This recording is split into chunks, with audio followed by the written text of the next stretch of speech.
ज़ियारत नबी सल्लल्लाहु अलैहि वसल्लम का ये अमल है। आप सल्लल्लाहु अलैहि वसल्लम को कोई अपना मोमिन भाई ख्वाब में देखने की ख्वाहिश रखता है तो उसके लिए ये बेहतरीन अमल है। अस्सलामु अलैकुम वरहमतुल्लाहि वबरकातुहू। मैं मोहम्मद गौस। आज जो है अपन उसवे रसूल अकरम सल्लल्लाहु अलैहि वसल्लम के किताब जो है इसमें एक बेहतरीन अमल मिला अपने को। ये जो है बहुत सारे उलमा से साबित भी है, मतलब उन लोगों को ज़ियारत का शर्फ़ नसीब हुआ बोल के ये है। तो है क्या अमल? बिस्मिल्लाहिर्रहमानिर्रहीम पढ़ेंगे अपन। दुरूद शरीफ के बरक़ात, यानी कि दुरूद शरीफ पढ़ने की बरकत।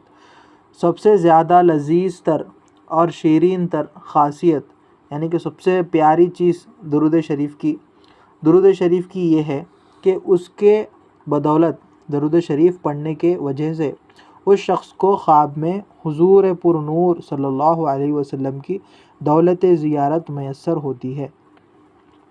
तो ये दुरूद पाक पढ़ने से दौलत ज़ियारत, यानी कि ज़ियारत की दौलत से आप सल्लल्लाहु अलैहि वसल्लम को देख सकते अपन, तो वो जो है अपने लिए बहुत बड़ी दौलत है, तो वो अपने सबको मैसर हो सकती है। ये जो है अपन पुख्ता नियत रखना पड़ता, इसके लिए ईमान रखना पड़ता कि हाँ भाई बिल्कुल, मतलब आजमाइश के लिए नहीं करना, होता या नहीं होता बोल के कशमकश में नहीं रहना, बिल्कुल होता मैं ये दरूद पढ़ने की वजह से आप सल्लल्लाहु अलैहि वसल्लम की ज़ियारत मेरे को नसीब हो सकती बोल के अपन ये पुख्ता इरादा रख के, अज़्म रख के जो है सोएंगे अपन, तो इंशाअल्लाह होएगा। तो अमल क्या है उसके लिए तो देख लेंगे पहले। मैसर होती है। बाज़ दुरूदों के बिलखुसूस बुज़ुर्गों ने आज़माया है। बाज़ दुरूद शरीफ जो है ख़ास जो रहते हैं आप सल्लल्लाहु अलैहि वसल्लम के लिए, जो अपन एकदम दिल से पढ़ते, तो उनमें से बाज़ दुरूद शरीफ ऐसे हैं जिनको पढ़कर बुज़ुर्गों ने आज़माया है। आज़माने का मतलब ये नहीं कि आते कि नहीं आते कि बोल के, ऐसा नहीं, मतलब आप सल्लल्लाहु अलैहि वसल्लम की ज़ियारत जो एक पुरकशिश जो दुरूद शरीफ रहता, जो एकदम दिल से निकलता, दिल तक पहुंचता, जो ऐसी बात रहती ना, वैसे में समझ लो। तो कुछ दरूद शरीफ ऐसे रहते जो एकदम अपने को जो है दिल से निकलते दरूद शरीफ, तो उसकी बरकत से अपने को जो है अल्लाह ताला आप सल्लल्लाहु अलैहि वसल्लम की ज़ियारत ख्वाब में कराते। आप सल्लल्लाहु अलैहि वसल्लम अपने ख्वाब में आते और जो है ज़ियारत से अपन बाशरफ होते। तो बहरहाल यहाँ पे अपन थे, तो बाद बहुत सारे बुज़ुर्गों ने आज़माया है। शेख अब्दुल हक दहलवी, ये जो है हज़रत है, इन्होंने किताब तरग़ीबुस सआदत में लिखा है कि शब जुमा में, यानी थर्सडे है ये, शब जुमा जुमेरात जिसको बोलते हैं अपन आम फहम में, या फिर थर्सडे जो वेडनेसडे के बाद रहता, आम समझ में आना बोल के थोड़ा सा तफसील में अपन जो है इसको खुलासा कर रहे। तो जुमेरात के दिन, मतलब जुमेरात की रात में, ये शब जुमा इस वजह से बोल रहे कि कल जुमा रहता, अपन रात में ही जो है तैयारी वगैरह करने का रहता, तो थर्सडे नाइट, तो शब जुमा में 2 रकात नमाज नफिल पढ़ें इस नीयत से कि आप सल्लल्लाहु अलैहि वसल्लम की ज़ियारत करना है अपने को बोल के। तो बावज़ू अच्छा खुशू खुजू से वज़ू करके नफिल नमाज़ पढ़ना है, और ख़ाली नफिल नमाज़ नहीं पढ़ना है, नफिल नमाज़ को किस तरह पढ़ना है, और हर रकात में 11 बार आयतुल कुर्सी और 11 बार कुल हुवल्लाहु अहद का सूरा पढ़ना है। हर रकात में मतलब अपने को 2 रकात पढ़ना है, तो दोनों रकातों में, पहली रकात में जैसे नॉर्मल अपन सूरह फातिहा वगैरह पढ़ ले के उसके बाद में ज़म्मे सूरा पढ़ते ना, तो ज़म्मे सूरह की जगह नॉर्मल सूरा पढ़ने से आयतुल कुर्सी पढ़ना है अपने को। अल्लाहु ला इलाहा इल्ला हुवल हय्युल क़य्यूम ला ताख़ुज़ुहु सिनतुन वला नौम, तो आयतुल कुर्सी पूरी मुकम्मल पढ़ना है।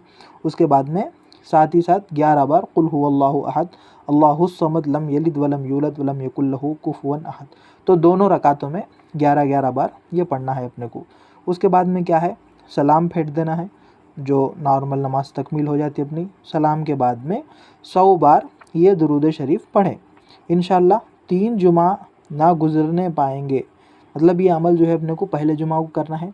इंशाअल्लाह आप सल्लल्लाहु अलैहि वसल्लम की ज़ियारत नसीब हो गई, किस्मत है तो पहले जुमा में हो जाती, लेकिन नहीं हुई पहले जुमा में, फिर दूसरे जुमा में फिर से अपन अमल करेंगे इंशाअल्लाह। इन्नमल अमालु बिन्नियात, हर अमल नियत के मुताबिक रहता अपना, तो जो है दूसरे जुमा में फिर पढ़ेंगे, तो इंशाअल्लाह दूसरे जुमा में भी हो सकती।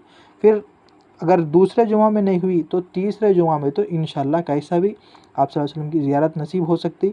3 जुमे ना गुज़रने पाएंगे कि ज़ियारत नसीब होगी, वो दरूद शरीफ ये है। तो अब अपन को जो है 2 रकात नफिल नमाज़ पढ़ने के बाद जिसमें अपने को हर रकात में 11-11 बार आयतुल कुर्सी और कुल हुवल्लाहु अहद पढ़ना है। उसके बाद में सलाम फेरने के बाद 100 मरतबा जो दुरूद शरीफ पढ़ना है वो ये है, अल्लाहुम्मा सल्ली अला मुहम्मदिन नबिय्यिल उम्मी व आलिहि व अस्हाबिहि वसल्लम। तो ये दरूद शरीफ पढ़ना है अपने को 100 बार। तो इंशाल्लाह 3 जुमा नहीं गुजरने पाएंगे कि आप सल्लल्लाहु अलैहि वसल्लम की ज़ियारत इंशाल्लाह नसीब हो जाएंगी। तो अल्लाह ताला आपको, मेरे को, सबको जो है आप सल्लल्लाहु अलैहि वसल्लम की ज़ियारत से बाशर्फ फरमाए। उसके बाद में और एक छोटा सा यहाँ पर भी है, नीज़ शेख मौसूफ़ ने लिखा है कि जो शख्स 2 रकात नमाज़ पढ़े और हर रकात में अल्हम्दुलिल्लाह के बाद 25 बार कुल हुवल्लाहु अहद और सलाम के बाद ये दुरूद शरीफ 1000 मरतबा पढ़े, उसे दौलत ज़ियारत नसीब हो, सल्लल्लाहु अला नबील उम्मी जी। तो ये दुरूद शरीफ है अपने को। पहला अमल ये है। दूसरा अमल ये है, तो इसमें भी जो है अपने को 25 मरतबा कुल हुवल्लाहु अहद पढ़ना है, 2 रकात जो नमाज अपन पढ़ते उसमें। तो उसके बाद में जो है ये 100 मरतबा दुरूद शरीफ पढ़ना है, सल्लल्लाहु अला नबील उम्मी। अल्लाह ताला आपको भी, मेरे को भी और हर मोमिन को जिसके दिल में आप सल्लल्लाहु अलैहि वसल्लम को देखने की ख्वाहिश है, आप अपना दीदार नसीब फरमाए, आप सल्लल्लाहु अलैहि वसल्लम का दीदार नसीब फरमाए। दुआ कीजिए।